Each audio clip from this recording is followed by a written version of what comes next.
Second year के chapter S&P block element में ये जो आज का हमारा टॉपिक है that is about the strength of the halogens as oxidising agent. तो हैलोजेंस के नेचर हम देखते हैं कि वो किस तरह से है। हैलोजन जो है they are strong oxidising agent और रीज़न उसके क्या है, because they possess the highest electron affinity.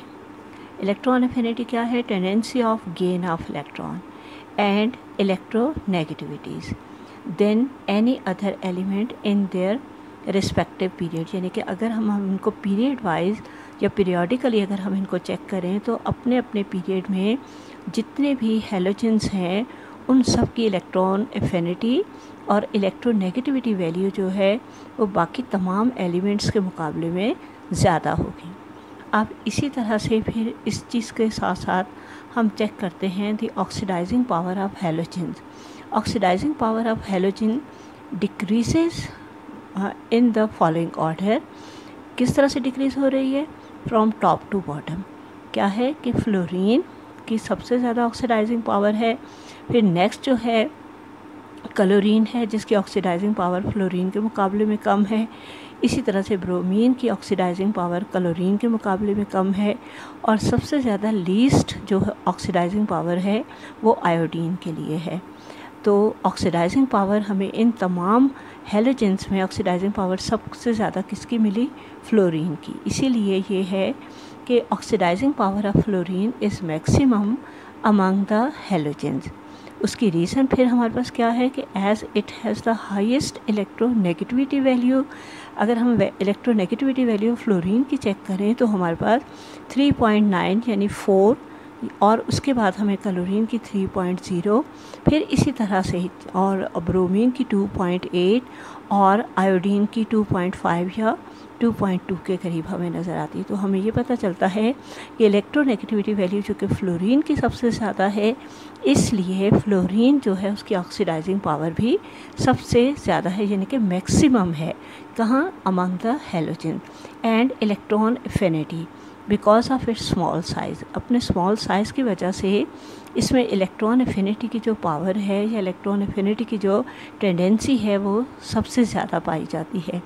फिर उसके बाद है द स्ट्रेंथ ऑफ हैलोजेंस जो है एज ऑक्सीडाइजिंग एजेंट डिक्रीज़ हो रही है डाउन द ग्रुप। उसके भी रीज़न हमारे पास क्या आती है?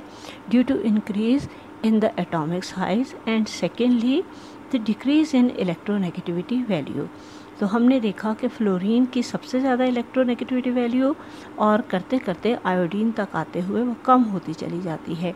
अगर एक तरफ साइज़ बढ़ रहा है एटम का तो दूसरी तरफ उसकी इलेक्ट्रोनेगेटिविटी वैल्यू इफेक्ट हो रही है और वो कम हो रही है। इसी वजह से क्या है कि स्ट्रेंथ ऑफ हैलोजन जो है एज ए ऑक्सीडाइजिंग एजेंट क्या हो रही है? डिक्रीज़ हो रही है डाउन द ग्रुप।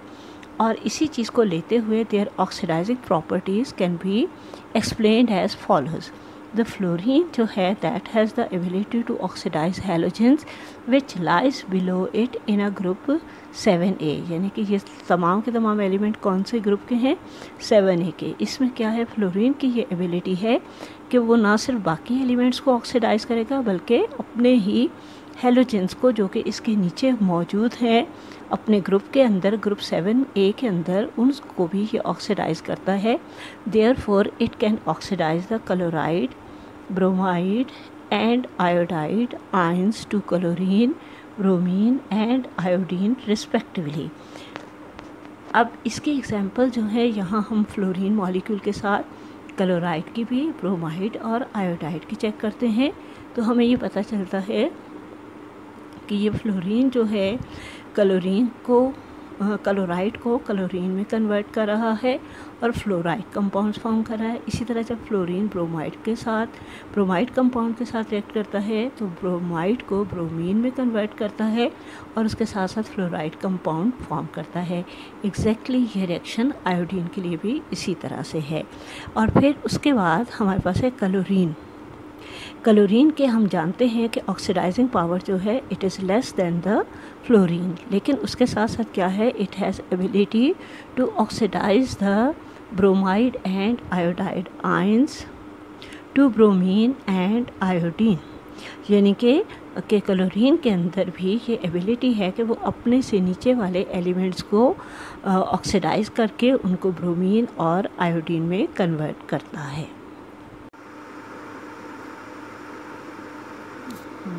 एग्जाम्पल्स में अब हम देखते हैं क्लोरीन मॉलिक्यूल ऑक्सीडाइज कर रहा है फ्लोराइड, ब्रोमाइड और आयोडाइड को। जब हम रिएक्शन को स्टडी करते हैं तो पता चलता है कि क्लोरीन जो है it has no action with fluoride. और उसके बाद नेक्स्ट है हमारे पास chloride, bromide ion. Bromide ion के साथ जब क्लोरीन मॉलिक्यूल रिएक्ट करेगा तो उसे ऑक्सीडाइज करेगा टू ब्रोमीन और उसके बाद क्लोराइड आयन्स में, और उसके बाद खुद से ये कन्वर्ट हुआ यहाँ क्लोराइड में, आयन में कन्वर्ट हुआ। फिर इसी तरह से यहाँ पे क्लोरीन जो है जब वो आयोडाइड के साथ रिएक्शन करता है तो अब यहाँ आयोडाइड को किस में चेंज करेगा, आयोडीन में, यानी कि ब्रोमीन और आयोडीन दोनों ऑक्सीडाइज होकर मॉलिक्यूलर फॉर्म में ये कन्वर्ट हो जाते हैं। और जबकि आयोडाइड को रिप्लेस करते हुए क्लोरीन जो है वो क्लोराइड कंपाउंड्स में कन्वर्ट हो जाती है। एग्जैक्टली फिर इसी तरह से ब्रोमीन जो है उसकी ऑक्सीडाइजिंग पावर जो है that is less than the chlorine. तो इसीलिए यहाँ कहा गया है कि bromine has ability to oxidise the iodide ions to iodine. तो अब यहाँ क्या होगा कि जो ऊपर वाले एलिमेंट्स हैं लाइक फ्लोरीन और क्लोराइड, इनके साथ ब्रोमीन किसी किस्म का कोई रिएक्शन नहीं शो करेगी। तो इसीलिए जब हम ब्रोमीन को फ्लोराइड के आयंस के लिए चेक करते हैं तो हमारे पास क्या है, no action of bromine on fluoride compound. फिर इसी तरह से ब्रोमीन ऑन क्लोराइड हमारे पास क्या है, अगेन नो एक्शन है इसका, यानी कि इनके साथ ये हमें अपने रिएक्शन को शो नहीं करेगी। जबकि ब्रोमीन क्या करेगी, ऑक्सीडाइज करेगी किसको, जाके आयोडाइड को टू आयोडीन, और उसके साथ साथ ब्रोमाइड कंपाउंड्स हमें मिलेंगे। फिर इसी तरह से आयोडीन और ब्रोमीन को या कंपेयर किया जाए तो आयोडीन की जो ऑक्सीडाइजिंग पावर है that is much less than the bromine. इसीलिए यहाँ पे रिएक्शन में शो किया जाता है, ये रिएक्शन ये शो कर रहा है कि आयोडीन जो है it can not oxidise any halide ion, यानी कि ये चाहे फ्लोराइड, अब चूँकि आयोडीन के ऊपर ही ये सारे हमें फ्लोरीन, क्लोरीन, ब्रोमीन और हेलोजन जो हैं ये सब नज़र आते हैं, इसलिए आयोडीन इनको ऑक्सीडाइज नहीं कर सकता। तो यहाँ आयोडीन जो है वो फ्लोराइड के साथ नो एक्शन, आयोडीन का क्लोराइड के साथ नो एक्शन, और आयोडीन जो है वो ब्रोमाइड के साथ नो एक्शन।